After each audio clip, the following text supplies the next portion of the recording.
So this is a very important and less known concept of how to make your own happiness. Let's see. So this is a chart. Okay. Fourth house is the house of your inner happiness. Okay. Or the contentment that you are going to feel in this life. It also talks about your inner peace. How will you find your inner peace? Now, fourth house is very important. It is the bedrock of your emotional wellness. Okay. And when we count 10 places from this, not 10 we count 10 places. Why? Because karma. Okay. What action we need to do to attain this?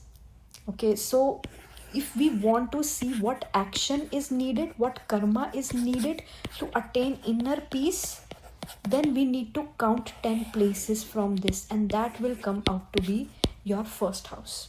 See, 1, 2, 3, 4, 5, 6, 7, 8, 9, 10.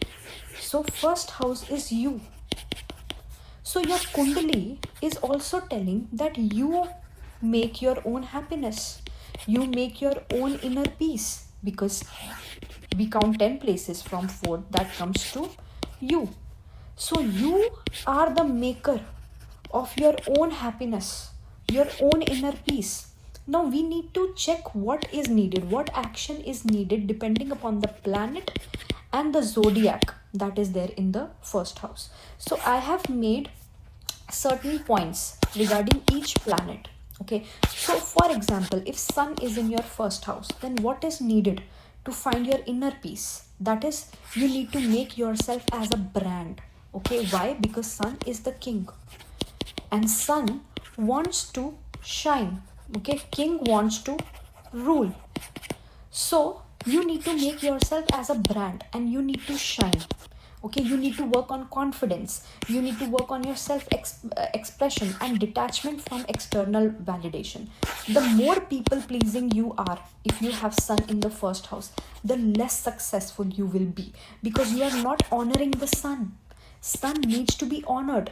People who have sun in the first house should talk less and prove themselves more through action, because king is always in the action mode. So inner peace will come from authentic leadership. The more you take leadership roles in your life and the more you live a purposeful life, okay, because sun is your purpose also. So the more you live your purposeful life and through authentic leadership, you will find your inner peace. Then moon. Now moon, if moon you have moon in first house, then you wear your emotions on face. Okay, you whatever you are feeling, that will come to your face. You need to learn to regulate it. Okay, you need to work on your emotional boundaries, because people who have moon in the first house are very moody, very sensitive. Even slightest of things just push them off the cliff. So these people, they need to regulate their emotions. They need to regulate the emotional instability that is in themselves. And inner peace will come from emotional maturity. The more they are able to regulate their emotions, the better their life will be. Then Mars, if Mars is in the first house, then you have inner drive, but you also have inner rage. People who have Mars in the first house are always in can do attitude. Okay, they are like, yes, I will do it, and they're always on the toes. They have a lot of physical energy and they need to regulate that energy. They need to channelize that energy positively. Either they can go to gym or they can enter any sports field, so that their energy is regularized. And also they need to choose their battles wisely, because they're always on war. Okay, they're always at war. They are like, okay, if somebody has said me something, they will just hit that person. They're so aggressive, they have such aggression in themselves, because the energy is pent up, and unless and until that energy is regulated or channelized in a better way, they cannot find inner happiness. So what is needed for inner peace? Self discipline and physical mastery. They need to master their bodies. Then Mercury. Now Mercury is your thoughts.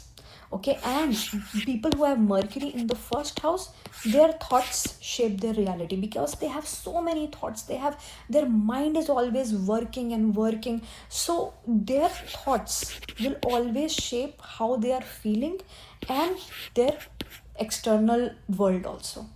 So they need to work on their overthinking, because they have scattered focus and a lot of nervous energy, because Mercury is your nervous system also. So having Mercury in the first house will hit your nervous energy. Inner peace for them will always come from expressing their truth with clarity. The more they are expressing themselves, now they can express themselves through friends or social media, family, or even they can do journaling. Okay, so they need to express themselves. Only then they will be at inner peace. Now, Jupiter is a natural guru energy. So sometimes, because they have a lot of wisdom, okay, because Jupiter has wisdom. And if Jupiter is in the first house, these people will have pride also, because they'll always think that they're better than others, because they have that guru energy. And also they can be very morally lazy. They might say something, okay, they will preach a lot of things, but they will not do those things themselves. This is also a baggage of Jupiter. So inner peace for them will come from walking your talk. Walking your talk means whatever you are preaching, first you need to do it yourself.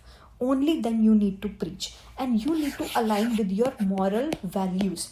Unless and until you align with your ethics and morals, you can't be at peace, because after all, Jupiter is all about morals and ethics. And Jupiter in the first house will always make sure that you are following the dharma. Now, if you are not following the dharma, then you will not get blessings and you will not be at peace. Now, Venus. Now, people who have Venus in the first house, they can charm anyone easily, but they often tie their self-worth to how they look. Okay, because they give a lot of attention to their outer self and they don't pay a lot of attention to their inner self, and that is what is problematic for them. They need to work, first of all they need to work on people pleasing. If people who have Venus in first house are into people pleasing or superficial identity and codependency in love, they won't find inner happiness. So inner peace for them will come from self love. And self love means that they need to love their inner self and give less importance to outer beauty. Now, Saturn. People who have Saturn in the first house always feel burdened and full of responsibilities, because Saturn is a heavy planet. Saturn comes with a lot of responsibilities and discipline. So these people, they will always feel overburdened and unseen. Now they need to work on self-criticism. Now these people self-criticize. Why? Because they will plan that they will do 100 things in one day. But is it humanly possible to complete 100 things in one day? No. So they will go into self-criticism that, I am not good enough or I am not doing my best. They also need to work on the fear of failure. Now people who have Saturn in the first house are very hardworking and they fear failure and they often isolate themselves from the world. So all these things are hindering your inner peace. Now, inner peace will come from accepting the slow growth. Why? Because Saturn in the first house will give you slow growth and owning your discipline. You need to accept that this is my way of discipline or this is my way of living a good life. You do not have to copy someone else, or you do not have to give yourself unrealistic timelines or unrealistic plan. You need to own your own discipline. You need to accept you need to accept the slow growth. Now, Rahu. If you have Rahu in the first house, then people who have Rahu in the first house always go for external validation. They are always trying new things every time because they want instant stimulation. They want to do so many things, so many new things in their life, that because they want to be unique, they want to be unconventional, they want to stand out of the crowd, and that puts them under so much of pressure. that they have to perform every time. So they need to work on their false ego. Okay, ego that I am the best, or I am out of this world. Okay, they need to work on their attention craving and identity crisis now, because they are into so much of external validation that they go into identity crisis. Okay, that who they are, what is their purpose, they will think a lot of things like that. And their inner peace comes from authenticity. The more they are genuine, the more they are authentic to their own self, and they are not into people pleasing or external validation, the better inner peace they will have, the better happiness they will have in the life. Now, Ketu. If a person has Ketu in the first house, they will always feel detached from their own self. They will have existential crisis. Okay, that why did they will ask very difficult questions, that why did they take birth, or what is their purpose in their life. They will always try to escape from their real self. So what inner peace will come from discovering themselves. They need to discover their own self, that what is their purpose, who they are, and they need to surrender. Okay, the more they surrender to the god, the better they will have inner peace in their life.